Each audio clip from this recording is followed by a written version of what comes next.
Oh, okay, we're live now.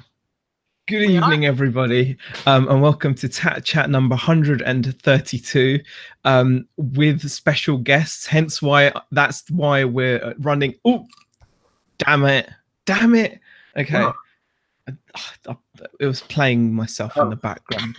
We've no, only done hold on. 132 Can't of blame these. the guests for running late. That's not how this happened. Yeah, special guest. That's why we're Yeah, late. No, that's actually, what. it's not. That's why we're no, because I had to adjust the description bar and everything, make sure everyone's channels are in there and everything. It's being professional. Yeah, whatever. Professionally late. So, welcome to Tat 132. We're going to talk about the eBay Autumn Update, but as you can see, we've got a couple of esteemed guests with us, as well as Nick, the who's my usual partner in crime. He was just about to go off, but anyway. Esteemed guests and Nick. I love how And that Nick, yeah, flows. and Yeah. Nick. Oh, and that bloke. Yeah, he's always there anyway. He's always hanging around. We've got Darren. So hi, Darren. How are you? Hey, how you doing? I'm good. I'm good. I enjoy. Is it boiling hot, by the way, where you are? It's boiling hot. Yes. I want to kind of touch on that quickly because it's 18 degrees here. It's really nice. It's like just it doesn't feel like it. The rest of the country's getting like 30 degrees. And Carla, how's it down there for you? Warmish. You mentioned esteemed guest, and I nearly changed it to steaming guests. I think we've had about 24 or 25 today. Maybe a little. Still nice. That's pretty nice. Yeah, I mean it's more bearable than it has been. Oh, what about you, Nick? Is it boiling where you are, or because you're kind of? Yeah, I'm not sure the temperature, but it's damn hot. Yeah. Temperature updates. Yeah, no, it's been Welcome to the Weather Channel with Zahir and Nick. Well, we talk about pretty much anything, so anything goes. But we do have a topic of sorts, so at least something to have a bit of a chat about. We do. Hi everyone in the chat as well, by the way. Before I'm not going to be able to say hi to everyone because there's lots of people, but hi to all the regulars, all the fantastic people that join us. But we're already starting late, so we have to kind of make cuts. But I'll say hi to Peter Ray because I've seen his name, and Peter's a legend in the chat. And everyone else now. I'm not going to go through everyone. Yeah, everyone else in the chat, you're not legends at all. Just Peter, apparently. Just Peter Ray. We're going to elevate Peter Ray to legend status. And then everyone else, you can suck it. No, I don't mean that. Thank you. A big hole here, Zia. You know that. I am. It's just getting worse. And by the way, did I say I'm sorry for starting late? No, you blamed us and told us it was our problem, and you didn't care, and you weren't bothered if anybody had to watch you anyway, apart from Peter. Oh, Carla, you're not helping this at all. I mean, this is not what we discussed. No. Should we start again? Yes, let's start again. Let's pretend that didn't happen. Start the whole thing again. I think that's wise. Oh, look, Southwest Sellers is unsubscribing. There go your super chats for the night. Z says it's fine, good. All right. Jesus, here's joined Degeneration X, says Death by Glamour. I remember them; they were fantastic. DX in good old WWE. I have no idea what you're talking about. Wrestling. Degeneration X were like this bad group in wrestling. It was a lot of fun. It's all made up. I know it. I know it's made up. Just pretend to hit each other. It was so good. It was so good. And then they all go down the pub. Yeah, and they're all best friends, really. They're all BFFs, really. Okay, guys. Like we said, we do have a topic that we're going to chat with you guys about, and it is the eBay Autumn Update for business sellers. As a lot of you know, eBay make lots of changes pretty much every year, a number of times a year, and it's so easy to just kind of get the email and be like, wow, there's a lot of writing on this email. I'm not used to it. I like my emails just to mostly have pictures, and then just move on. And that's what I normally do. But I've started to take a little bit of notice of these because eBay are making more of a fuss about them recently, I think. And, especially with their YouTube channel, they're promoting that as well. And, they're kind of encouraging business sellers to keep, subscribe to it and keep just updated on the changes, because the changes can have some pretty big impacts on sometimes how visible your listings are. Now the autumn update, I believe, is the final update. Some of the guys haven't had a chance to have a look at the update email, so some of you, I'm hoping, in the chat will have looked at it and will be able to give your impressions of it. So it would be cool to share our impressions and share it with the chat as well, what we think. So some comments already coming in saying, I think Lex says, haven't read it because I cannot read. Yeah, I read that. I'm confused because in Lex's videos quite often there's a massive backdrop of books. Oh, so they just for sure. It's that special book wallpaper you can buy. I haven't seen it either, and I tend to kind of gloss over these things and just get on with the day to day. Not very often does it pique my interest, to be honest. Karen says, "Don't make me read eBay email when on time off. Just tell me." Well, that's hopefully where we can come in and to be a bit of help. I have a lot of thermostats, awful lot of thermostats. That's the mainstay of her business. We'll explain what Carla means by that as we go through the changes. But Darren, I mean, do you often have a look at this, or is this something that you let slip by as well, or is it something that you check out at all? I to be honest, I usually just kind of ignore them. Just ignore them. But I have looked at the latest one, so I've had a little look. In fairness, only today, so it's still quite fresh for me. Did you only look at it now because you found out we were talking about it? Or? I would like to say that I'm always up to date, but no, to be honest, I only read it when Nick messaged me. Okay, right. Okay. And is there any particular reason for that? Like, have you just felt that it's just something that doesn't impact your business? Yeah. I mean, obviously, a lot of the changes that are being made don't really affect me directly. But you can see how maybe in the future it probably would once they start rolling it out to more categories. What about your missus? Because obviously she does eBay in a slightly different way because she sells a lot more new stuff, right? I mean, is she more aware of this stuff, or does she also just? Yeah, she always aware of this stuff. She's so much more up to date with this stuff than I ever will be. But because, like you said, because she sells new, the chances of her being affected is maybe a bit more than me. So see, that's already an interesting bit of information that hopefully will help out. So if you guys are generally finding your stock used or secondhand, it's it may not be of as much importance, but sometimes there are things that do affect people. So I mean, I think in this update there is something that's quite interesting, bearing in mind eBay's recent stance on selling outside of eBay. So we will go through a few of those things. Carla, what about yourself? I was just going to point out that Phoebe says she read it as soon as it came in. Yeah. We prefer to ask Phoebe, possibly. Sorry, Phoebe. Apologies.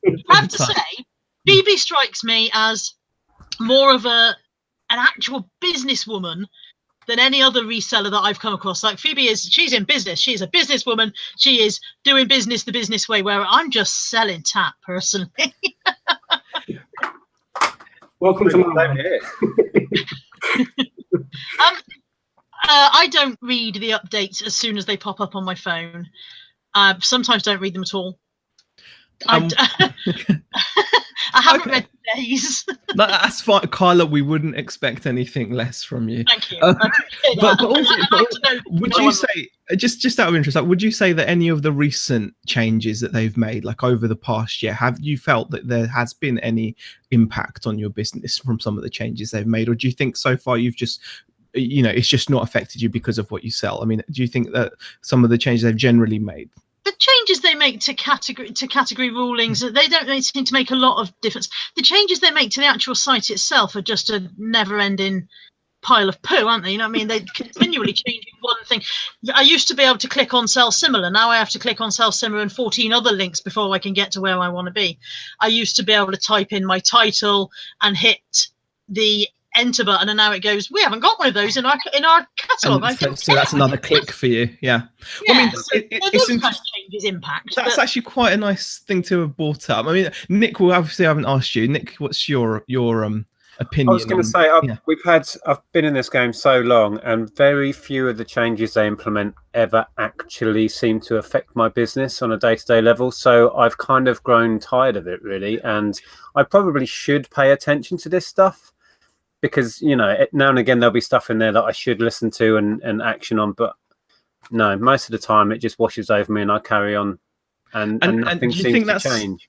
Do you think that's just due to the fact that it doesn't often affect because of what you sell, or has it also been a combination of them not implementing these things very well, if at all? Because they sometimes come up with ideas, don't they, and then very quickly they backtrack or they change, and it's just hard to keep up with it all. Yeah, or they implement stuff and then it doesn't really work as they intended. It doesn't really affect things, you know what I mean? It's like, I think they have good intentions sometimes, but I don't know, it just seems quite often it's too little too late. They're trying to repair a problem that's been going on for years or whatever, or address the buyer-seller balance, and it just doesn't work.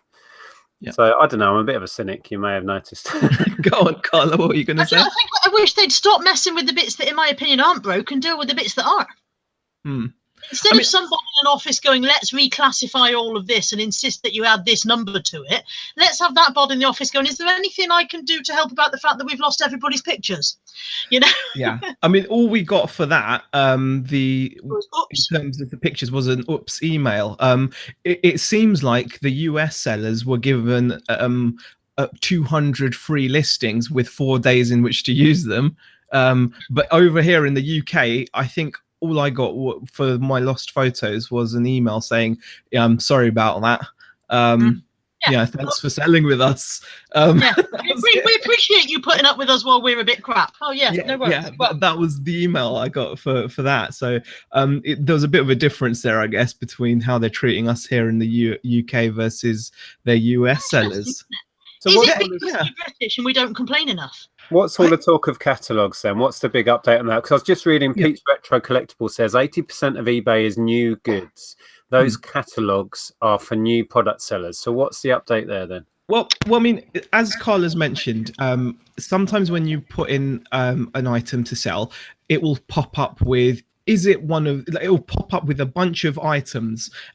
Video game sellers will know this well, where if you put in an item, a video game, it will come up with a bunch of catalogued video games that eBay have been collecting data from. Well, if you sell any media, you can scan the barcode and it'll bring up. It comes up with, choose one of these. Now, what's happening is they've been obviously expanding this to other categories, and currently that number of categories stands at 12. Now, the difference is with these categories is what eBay are saying is, if you're going to list in these categories and you don't choose something that's cataloged, or if you don't take the time to create your listing as a cataloged item, so say for example you're listing something that hasn't previously been cataloged, and you just do not apply or whatever, and you just fill out your own random specifics, then what eBay is saying is that your visibility is going to be reduced. Now, currently, what Carla was mentioning about thermostats before was, currently there's only 12 categories, and they are quite random. So like if you list in cardio equipment or cell phones and smartphones, a lot of resellers do buy cell phones and smartphones, computers, tablets, ebooks, so that kind of thing, humidifiers, major appliances, portable fans, programmable thermostats, small kitchen appliances could be another one that could affect people. So, space heaters. I can see a flaw already. So if you're saying, so you have to select your item from their list, and if it's not on there, you have to click doesn't apply, and then you're not going to be as visible. And I know from listing a lot of media, their media catalogue is so flawed, and it's so much stuff that isn't in there. And with incorrect details, it's just another way that your listing isn't going to be seen. Well, it says here, furthermore, your good till cancelled listings that aren't matched to our catalogue will significantly lose visibility once we make shop by product the default experience. So this isn't happening yet. They're kind of getting people ready by introducing these categories, and they're now upping it to 22 categories. And I think they're saying once they make shop by product the default setting, that's when it's going to affect your visibility. So it's one of those situations where they're saying to you, get used to it now. This idea is only ever going to be as good as the catalog that they produce then. And looking at their media one, I don't hold out much hope. And what that suggests to me is that they prefer everybody to be selling uniform items. It's easier for them, which means they're heavily biased towards the Chinese sellers or whatever, aren't they, who are selling hundreds and thousands of the same item on the same listing all the time. For them, the bias to them is that those people are producing more eBay fees. The more sales they have, the more fees they have. Little old bod like me, who only sells one of this thing, only gives them one lot of fee for that thing. And yeah, so they're heavily biased towards everybody selling all the same stuff. It's not insanely different from what Amazon do, though, because even with Amazon, if there isn't a listing for your product that you're trying to sell on Amazon, you do have the option of creating that listing. Now on Amazon, a lot of people, if they don't find something that's already there with a ranking, people won't bother. But on eBay, it seems like they're going to penalize you for it by not creating a listing. Because they're saying that if it's not matched to something on in their catalog, you're going to get reduced visibility. So your choices are either going to be, if you list in those categories, you either make sure you choose something from their catalog which someone else may have created, which could, by the way, be full of wrong information. Yeah. Because if you're it's like Wikipedia and letting it open to anyone, Yeah, it's like allowing somebody else to list for you and trusting that they'll say what you want them to say. Yeah. The thing is, going back to, because I do a lot of media, the media catalogue that they've had and they've been working on and building up for years, it's so flawed and it's missing out there's so many variations of there's a special edition, there's a collector's edition, there's a gatefold edition, regions as well, because sometimes people want to buy different album covers which are only available in country X versus country Y, and they don't often pick up on things like that, do they? And if you pick the wrong one out of the list, it isn't exactly the same as yours, and someone buys it based on the catalog information, you're in trouble there. And now they're saying, if you don't pick one of our catalog items, we're going to penalize you in the searches. You are only as good as their catalog is, and that's going to be frustrating as hell. They do say that you can actually edit part one of their catalog listings as well. If you feel that something's wrong, you can edit some information. It takes 24 hours for them to review it and look at it, but at least if something is wrong, like what Nick was saying with the video games, you can at least edit it so the next day it would be right for you to list on. Yeah. So it just seems like yet another move where they're trying to be more like Amazon, aren't they? And I suppose, as was mentioned in the chat, that 80% odd, was it that someone said? Yeah, 80% of items are new on eBay. Are new.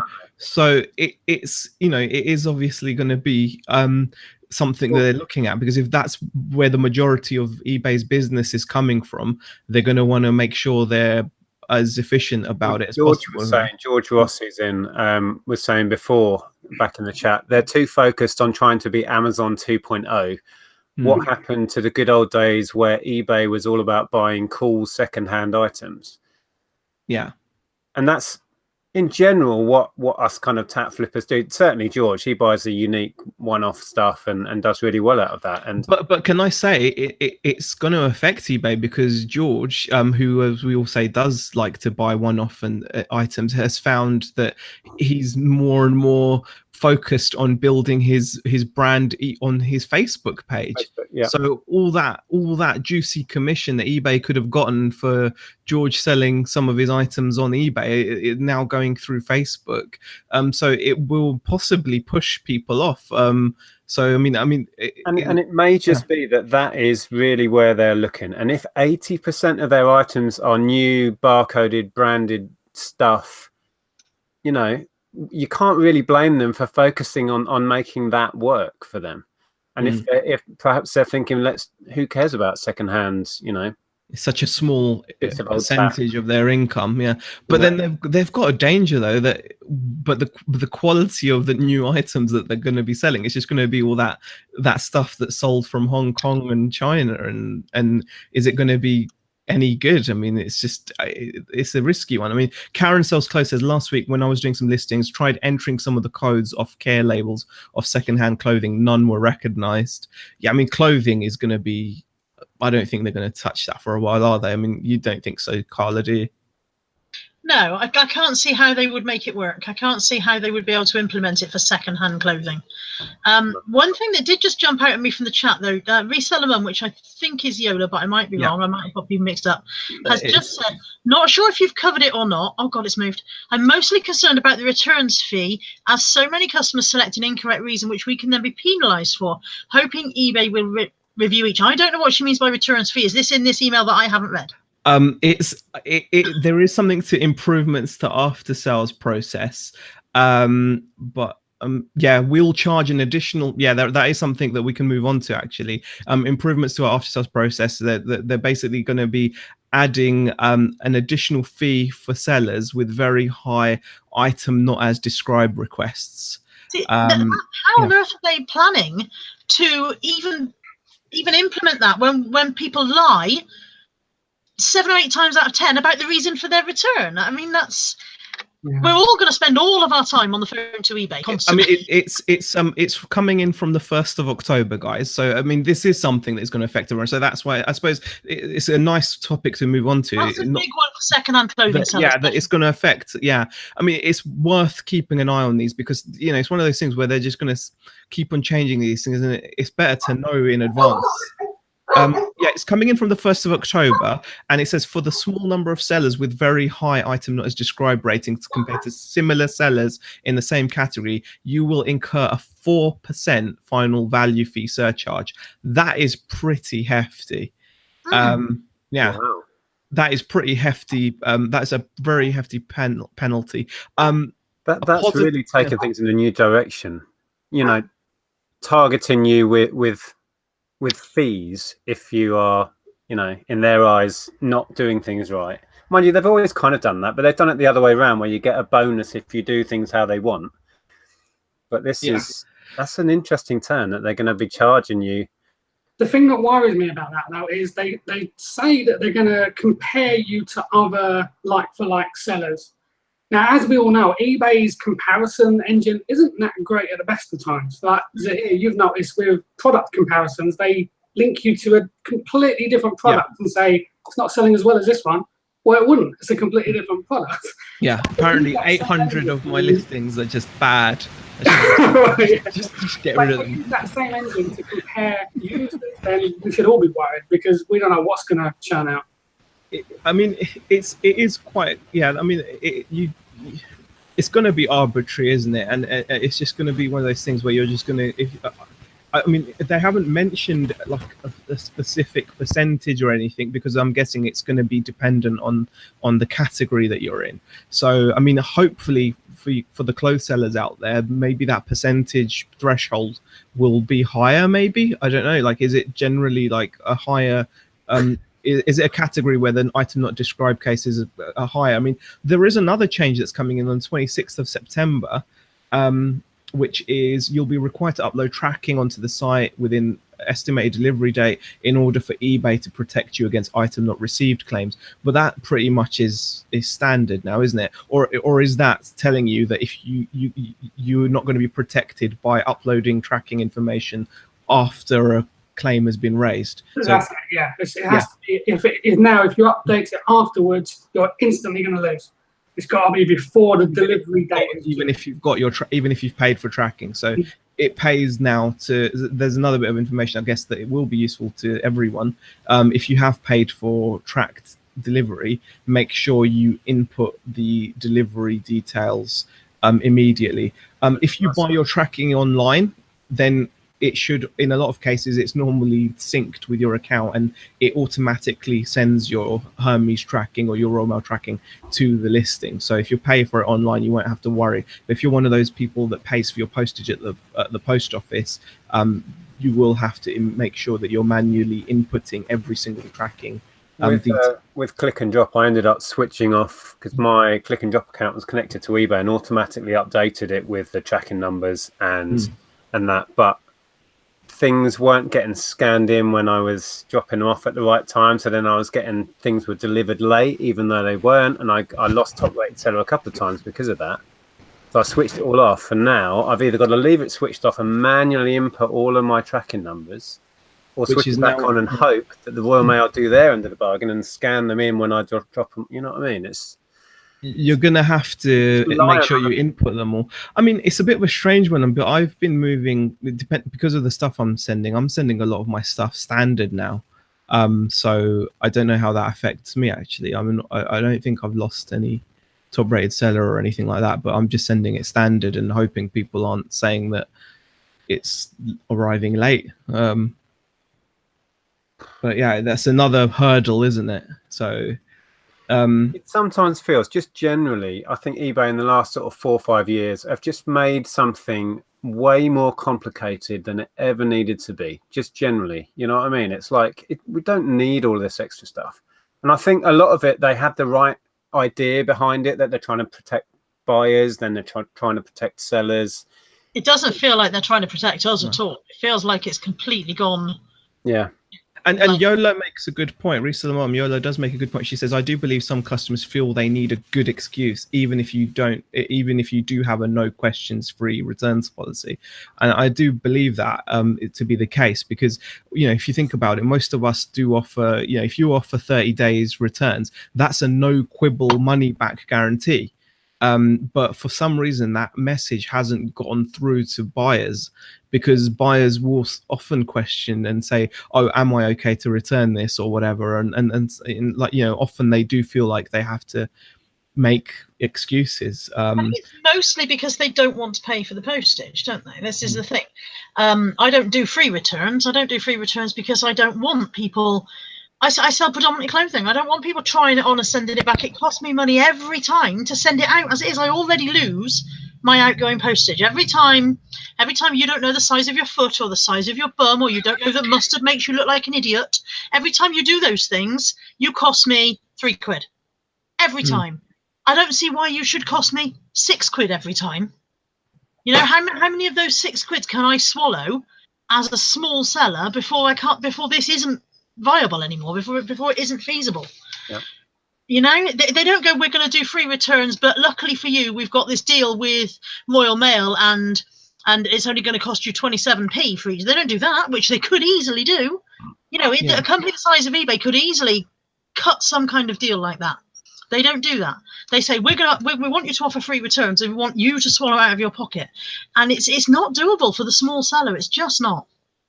And I think also eBay just doesn't have like the infrastructure that Amazon has when it comes to dealing with these kinds of situations. Like, for example, you know, if someone sends you back a return on eBay and they send you the item back incomplete or damaged, it often comes down to a he said, she said situation. And it's a literally 50% flip as to whether eBay is going to side with you or your customer. And often it's so weighted, the risk of a ding on your account is so heavy on your mind that a lot of sellers won't want it to go to that, and they will just accept a return and accept a return of an item not as they sent it, just to avoid going through that process. Whereas at least on Amazon, if you receive an item back where, you know, the it's been completely destroyed, taken out of its packaging, at least you've got a recourse where you can say, hey, hold on a second, I've just received this back, you know, here's the photos. And often Amazon will see you right.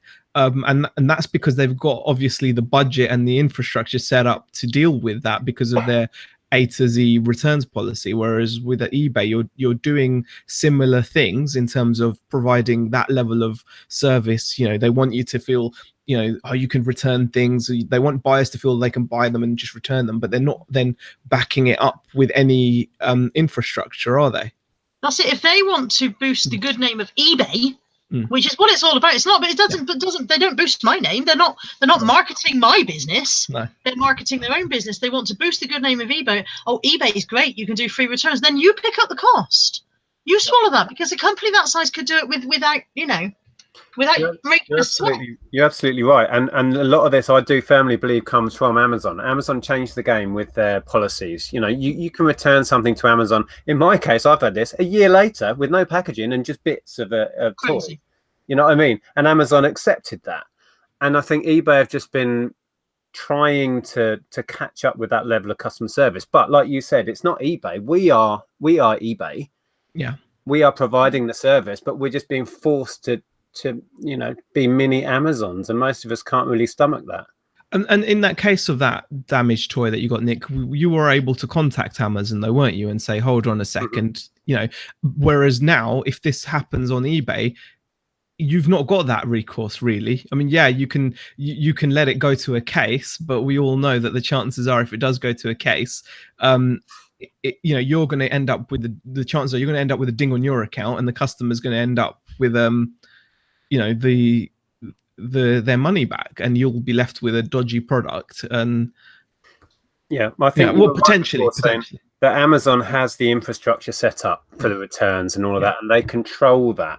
Yeah, unless it's merchant fulfilled stuff, they are in control, and they can absorb those costs because they want to make themselves the most wonderful place to shop on the internet. But with eBay, it's different because all of us together are eBay, the sellers. Yeah, and it doesn't really work the same way, does it? We all do things differently and want to have that freedom, but they're trying to impose these things on us. I think uniform is the word Carly used earlier. It's very much feeling like that. I mean, Darren, is that something that's going to concern you in any of the categories you're selling in? I mean, do you feel that you're going to, what's your record like? My record's pretty good at the moment, but touch wood. Touch wood. But I think that what Carl was saying about the returns is an issue, because obviously you're probably going to touch on it in a minute, but with the new return policy that eBay is going to put in place, it kind of worries me the wording that they're using on that, which is if a buyer opens up any type of return of any kind, we have to fit the bill. And at the moment, it's normally, if you just change your mind, we don't have to do that at this point. But eBay is going to that way where even if they just change their mind, we still have to pay for the return. And then we can argue afterwards, if we feel it's a justified return, but then you've already got the stuff back. Mm. So then it's back in our control again. So why would we ever win a case like that? Yeah. That's it. You continually fail cases like that when you say this is not the condition in which I sent it out, because we can't prove that, we can't see that, and you say, well, this is the picture that I took. But if the buyer says, then we have to believe the buyer. So you fail those cases over and over again to the point where I'm sure most of us clothing sellers have given up trying to argue them. We've given up. I don't want to spend half my life on the phone. Well, and that's the exact point at which Amazon has the infrastructure, because just this morning I did exactly that. They've sent me an email saying, can you send us a photo of how you've received the item back? I sold an item, it got refunded, but I've gotten the item back, but none of the packaging, none of the box or anything. And I'm fully confident that now that I've sent the photos, they will sort me out, because they have done it before as well. They're very good like that, because they've got the budget, because they've got the infrastructure, and they know that by offering that level of service, that this is the downside of it, that sometimes they're going to have to eat it, because it was a fulfilled by Amazon product.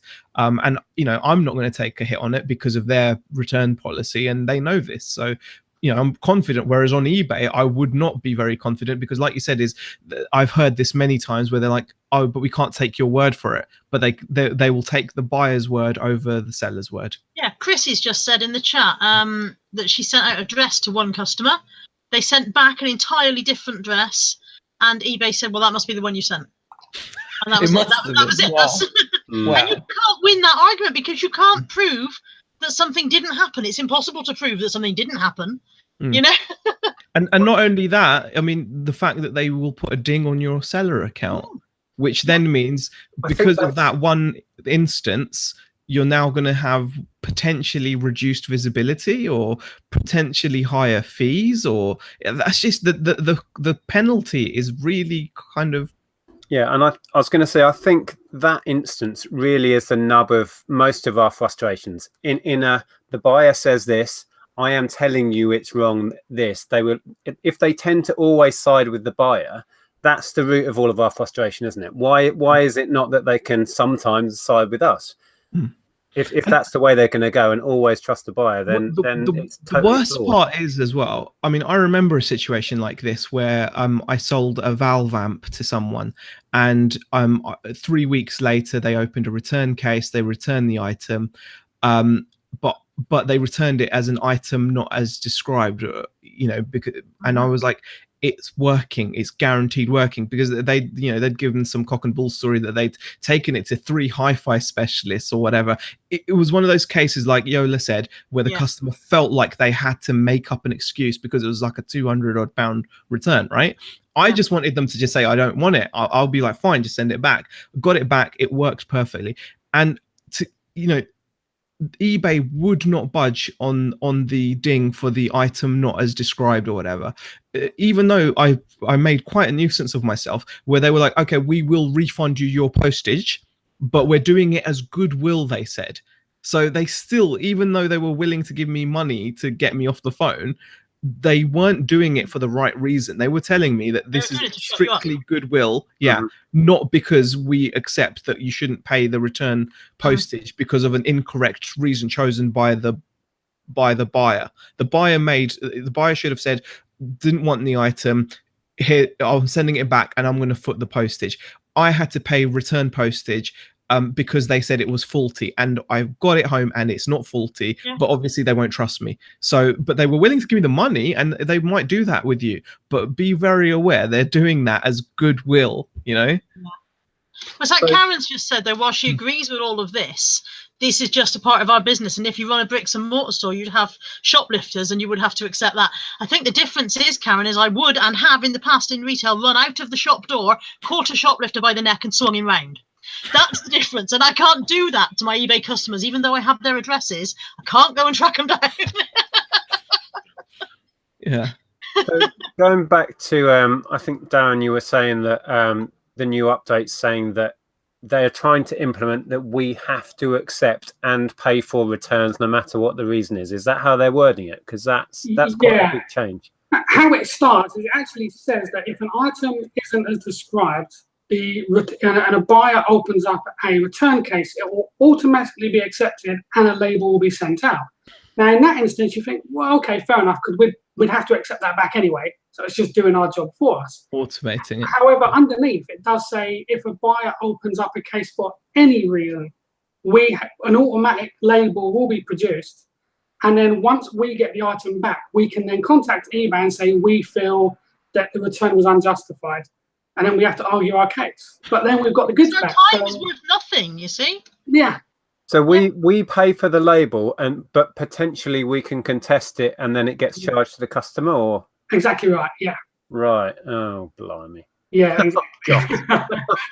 I mean, give me strength. Daniel Gitaru has just commented saying it is really a concerning matter, and it's been discussed in Craigslist Hunter's latest videos where they sold something to a newly opened eBay account with 0 feedback. The buyer opened a return, sent back something different. eBay closed the case in their favor. Pete's account's got 14,000 100% feedback. So if they do that, what can we really do? I mean, Nick, your account's similarly good standing, isn't it? Like you've got over 15,000 feedback or something. Yeah, I think so. Yeah, it makes no difference, Daniel.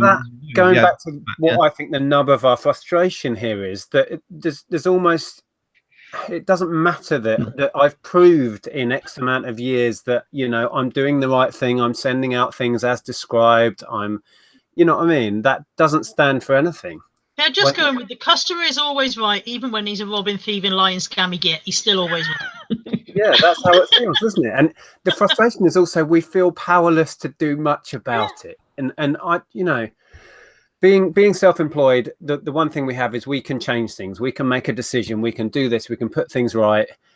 But when they take away those controls and they seem to be just trying to automate everything in the buyer's favor, it is frustrating. Usually I just go, I'm ignoring these updates. It's just, somebody just said you're selling on their platform. You just have to put up with it and get on with it. And that is kind of true. But more and more, I'm getting frustrated with this stuff. I must be honest.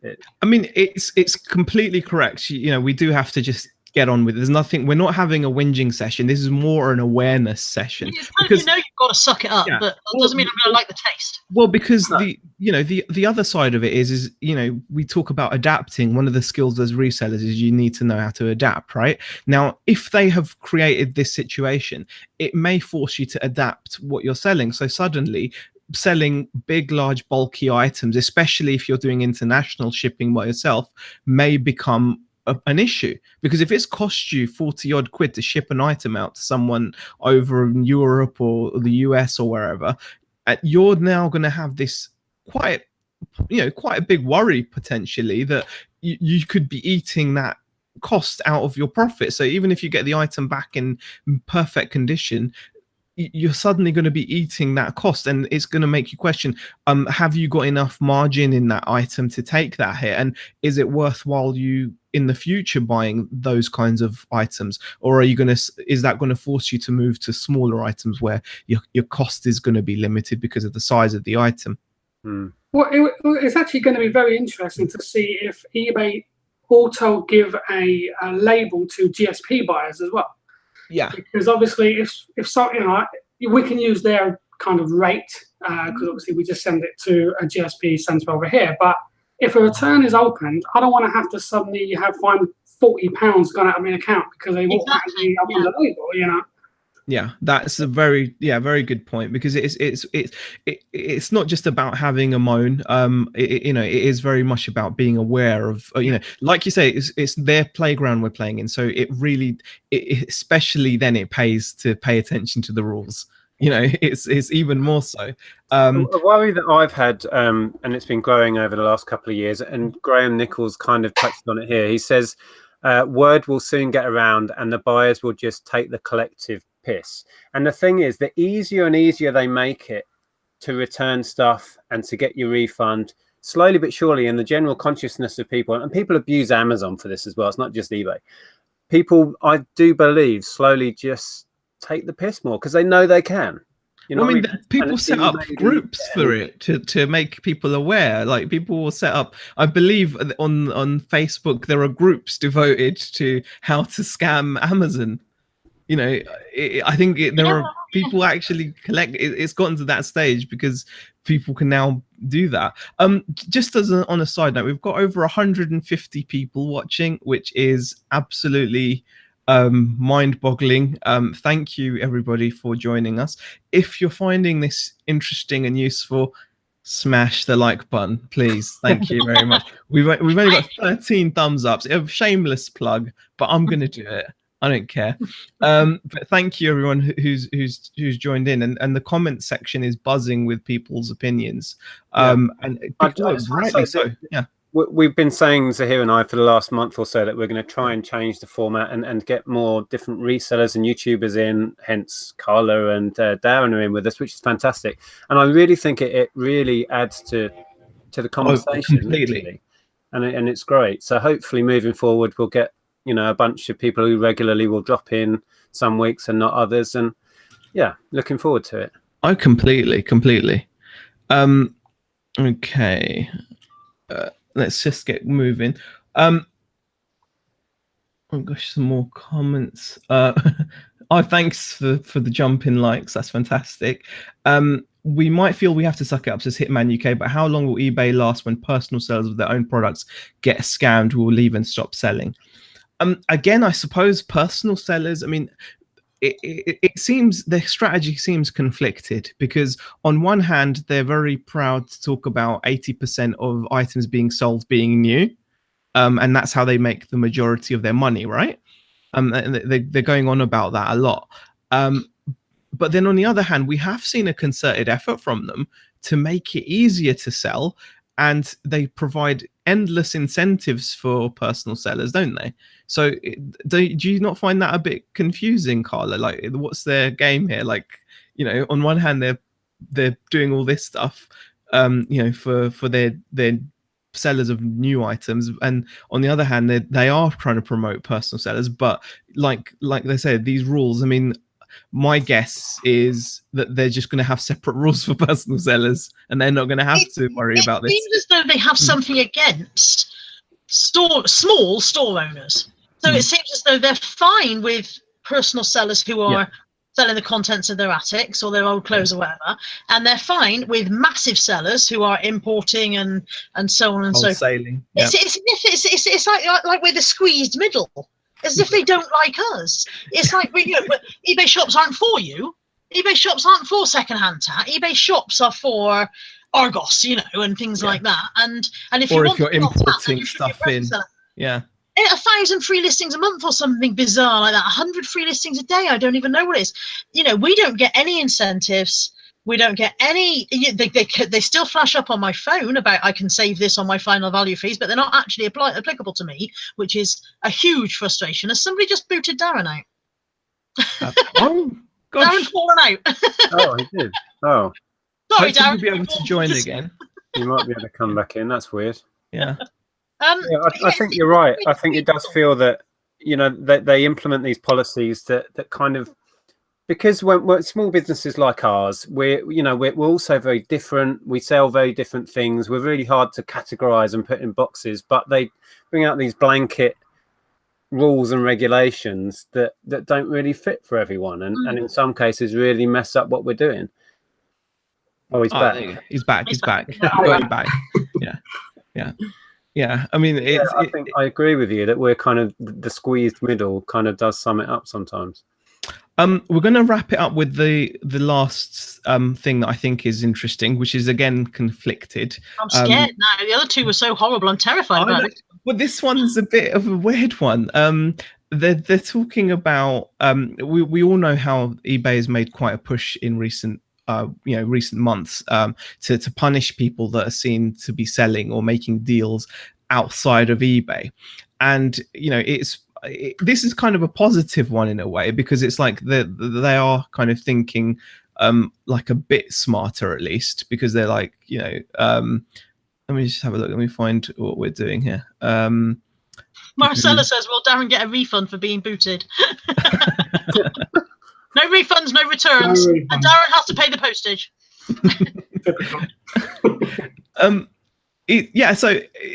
This is, I suppose, a nicer one to end on. There's a couple of things they're doing. They are making it easier now, or they're going to be creating like coupons for customers that they'll be able to use. You'll be able to now create coupons going forward to generate or encourage repeat custom, which is something that we can all benefit from. We've all heard stories of people that, for example, sell clothes or sell collectibles or items that people like. You'll now be able to create these coupons in your promotions manager to help repeat buyers. So new coupons in the seller hub to encourage repeat buyers. So you'll be able to actually send these out, and you'll be able to control how often they can be used, on what categories they can be used in. So like an incentive for someone that that you like, or that is a potential repeat buyer, and I think that's quite a nice little feature that they're doing. Like the discount codes that you get in your emails from the big companies, use code *10 for 10% off until midnight tomorrow, things like that. That's right. Yeah, so you're going to be able to do that, which I think is quite nice. It's one of those things that it's like, I don't know. I suppose it depends on whether you've got like a theme in your store. So if you're a clothing seller, maybe if you sell a certain style of clothing, maybe it's a certain size of clothing, that could come in handy. Or if you're into certain types of collectibles, or if someone knows they can come to you for a certain item, it could be quite useful. I mean, personally, when I'm looking at it, it will be quite cool for me, because obviously I sell a lot of RC stuff generally, and I could be like, wow, if I can start handing out coupons to some people, because I've noticed some return buyers, and it would be just nice to give them a bit of I suppose, like what's the word, something for yes, like a thank you almost, where and to encourage them to keep coming back. Are they thinking that it would just be like a little written code, so we could put in a leaflet in every package to say, use this code next time you visit for 10% off, that sort of thing? Well, they're called self-serve coupons, and they're going to be out later this year. But it'll be the self-serve coupon. They can be used. I think it's going to be something you're going to send out via email, probably, because it says that you'll have your unique landing page. A page will be created for your coupon, so it's a much more it's like a much more thought out system. So, you know, people will actually go to a page of yours where you'll have all your items that are eligible for this, which I think is quite cool. I was just reading, Phoebe says, there is an opportunity to enter a survey at the end of the email from eBay. Personally, I think we all need to complete it. They may not listen, but then again, they might. So we do have a right to reply, apparently, on this one. Yeah, that's definitely worth doing, yeah. Yeah. I mean, what do you guys think of that? Is that something you'd think about using, like the coupons, or? I like the idea. I like the idea, yeah. I think I would prefer it to... I don't particularly want to send emails myself, so I don't... Having not read that, you know what I mean? I don't want to go through and find usernames and do that individually, but it would be very nice if you could... If it was some kind of batch thing that you could... Yeah. Hit the button and do. Maybe there'll be more details for that, which would be quite... I'm pretty sure I read somewhere that it's also going to be printable, so you can actually print cool. them out and put them into your packages. Well, that's what I was fantastic. Yeah. Or just a code that you could put on your own, you know, leaflet or card or whatever, and then send it out with your products. So I think that's a How is positive. that different from codeless coupons that have existed for over 2 years? I didn't know anything about the codeless coupons. I don't use most of the things in my shop, I have to say. I don't do anything. Well, I think it's just they've made it a bit more accessible, perhaps, by making them printable and by giving you a landing page. That sounds pretty cool. I mean, codeless coupons have been there, but again, I mean, how often are they used? How well has it been implemented? Maybe this has been implemented better by them. You'd hope, anyway. Pete says in the chat, I like coded coupons, but codeless ones never worked right when I used them. So maybe they're updating the system. Oh, just another thing. From 6th of September, anyone that uses subtitle features, the cost is going from £1 to £2 a listing. Ouch! Yeah, plus VAT. Plus VAT. Get the VAT. Yeah, I don't know. It doesn't say, but yeah, I mean, they're all plus VAT. Yeah, it's all going to be plus VAT, isn't it? But yeah, it's I don't think I've ever used a subtitle. No, maybe I did once on something really crazy expensive that I really wanted to get keywords in. I don't use it, but that's a hell of a jump, isn't it? Yeah. Now, the final thing I wanted to touch on. Now, this is interesting because, like I said, eBay have talked a lot about, do not sell outside of eBay. It's bad, and people have gotten in trouble. Nick, actually, you felt their wrath. No, I would never do such a thing. You had a slap on the wrist for it. I got banged to rights, guys. Yep. But other sellers have had, quite severe restrictions on their accounts for seemingly innocent messages. But what's really like weird is they're now actually looking at a system where they're going to enable pre-sale phone inquiries.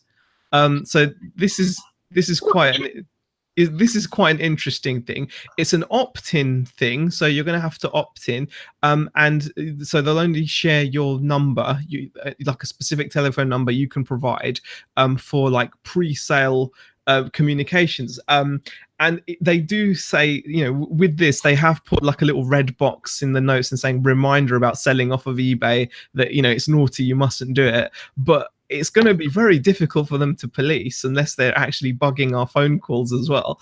But you're now going to be able to opt in and provide like a pre-sale, number to manage. Maybe if the customer has to like click a button to get your number, eBay know that customer has clicked through that listing to get your number, and then if you take that listing down within the next couple of days, they'll slap you on the wrist. Yeah, maybe that's how they're going to. How I got caught out, and how many other people have, because if you talk to a customer and then you end the listing, they automatically assume, sometimes rightfully, sometimes not, that you've sold it outside of eBay.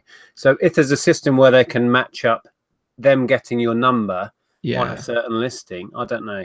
Yeah, no, that sounds like it's but they can't police what the conversation is, obviously. No. So... But the thing is, if you take it down, if you take the listing down, it's going to punish you. So I mean, is that going to make you opt in or stay out of it as another potential pitfall? Because sometimes people get edgy about just receiving messages. Most of us have our phone number on the listings anyway. I certainly do. Yeah. And since starting doing this massive haul of car parts, I've had a lot of phone calls from people saying, will it fit my Hyundai? What's it? My registration number is so and so. I'm like, I haven't got a It's clue, green mate. and it's got some furry dice hanging from it. And most phone calls I've had have been just a waste of time, a waste of my time and theirs. So I doubt I'll be opting into that. What about yourself, Darren? What do you think of it? No, I won't be doing that. Because I mean, sometimes I've had situations where people have contacted me via eBay message to say, "Oh, there's an error in your listing," or "Oh, this is." I mean, not so much now, but certainly the early days. There's an error in your listing. I used to take the listing down. So imagine if someone called you and said, "Oh, there's an error in your listing, mate." Oh, okay, I'll take it down. And then eBay think, right, he sold it to him. I'll slap him. Yeah. But well, no, hang on, there was an error. That's why I took it down. Yeah. Carla, exactly. What's your opinion on this? I don't want to talk to people. There we go. I don't want to talk to people. You get the occasional customer that rings you anyway, because obviously you have to have your details on there. And occasionally one of them will ring because presumably they've fallen out of 1932 and they think that's the way to do it. In my experience, when I've had those phone calls, they have been, should we say, older users who prefer to do things in person rather than through email or whatever. I don't want to talk to people. If I wanted to talk to people, I'd work in a shop. I want to operate a distance selling business. That's what I want to do. Yeah. It's weird because I thought of this as quite a good thing, but reading it out and talking through it with you guys, it's actually just made me feel like it's more of another pitfall. You know, it's it's yet another way that you could potentially get a listing ban. You've already got enough ways to get a listing ban. Do we need another? And I'm not sure that the positives about your customers being able to ring you up and talk about your stuff outweigh the negatives here at all. Yeah. I run my business during the hours that I want to run it. I think your sentiments when I'm out and about or whatever. Sentiments are being echoed. Richard Payne says, not keen on people phoning about my tat. Too many idiots on eBay. Corey Barlow says, I dislike the customer phone calls. Waste of time on eBay. It's weird. A lot of people are going on the same, thinking the same thing. Pete's Retro Collectible says, eBay used to encourage you to advertise a phone number. I want to talk to people as I always encourage more sales. Okay, well, I mean, I've had a situation where I potentially, it was more of an after sales situation, but I was able to avoid getting a refund for like £200 because I was able to talk someone through, how to use something, and that helped. It will depend a lot on what you're selling. If you're selling, expensive, for example, hi-fi equipment, that might be a big bonus. That if it's a £200-400 item, I think you'd gladly spend 15 minutes chatting to the guy about the specs or shipping or whatever, wouldn't you? Because it's worth your time. I'm talking about, I've had people ring me up about a $6.99 oil filter and rabbit on me about their car, and I'm like, I don't care. No, I don't know the answer to the question. Go away. But when you're talking hundreds of pounds worth, or somebody who's dealing in antiques and somebody wants to know, really fine detail about it, I can see the benefits of this. But for what I sell, my average sale price is probably a tenner or something. It's not worth my time. More of another case of adapting it to your needs. Just want to finish on this. Bomb Crack Picker, BCP, is being a pedant, says if they were from 1932, they would send you a telegram or letter, Carla. So I'm fairly sure there were telephones in 1932. Otherwise, the telegram system wouldn't have worked. Oh, there you go. There we go. Quickly, Sydney Poitier. Oh, he's gone for it. Fantastic. Question: what if the calls are recorded? It's not hard at all if it's automated. But the calls won't be coming through the website, and I can't see how they'd record anything. Yeah, interesting, actually. And even if they were recorded, if you ring them and say, I had this telephone call with this buyer, he said this, and if you happen to get through to the Philippines at that point, and they say, okay, I will go and listen to the phone call, they can't understand you when you are speaking extremely slowly and enunciating very carefully and explaining your problem to them in very, very small words. How are they ever going to have a chance of understanding the phone call that you had with your buyer? Yeah. It's true. It's a good point. Okay. First phone call was 1876, says Ray Cunningham. There you go. There we go. 1932. That would have been fine. Well, it depends how many households had telephones in 1932, I suppose. Somebody's going to go and look now. No. Well, on that note, the first house I lived in with my parents on a farm, our phone number was 4 digits. It was like 6742 or something like that. It was amazing. Would have been even more funny if it was 1932. Yeah. Oh gosh. Okay, guys. On that note, it's 7:11 now. So thank you everybody for joining us. I hope everyone has found this entertaining, at least. I think it's been quite useful. It's nice to kind of go through it as a group, isn't it, rather than digesting all the info on your own. It's nice to be able to kind of just chew the fat about it and just be like, okay, that makes sense. And certainly there's been a situation here where something I thought was quite good, I'm now thinking that's not so good. That's thanks to like being able to, because I wouldn't have bothered reading it, so I wouldn't have known any of this. So I hope it's been enjoyable. Thank you to Carla. Thank you to Darren. Thank you to Nick, as usual. Everyone's channels links are in the description. It's been quite a busy chat. Sorry for all the comments that I've not been able to read and we've not been able to read out, but it's been busier than usual, it seems. I think it's one of those topics that's gotten people's it's been interesting to see people's opinions and stories and stuff, which is always great. So thanks for that, guys. Definitely. And we will be catching you guys in the next video, whenever that is. I'm sure there's going to be plenty of content out between the lot of us and people in the chat as well. So see you guys. Take care. Bye. Bye.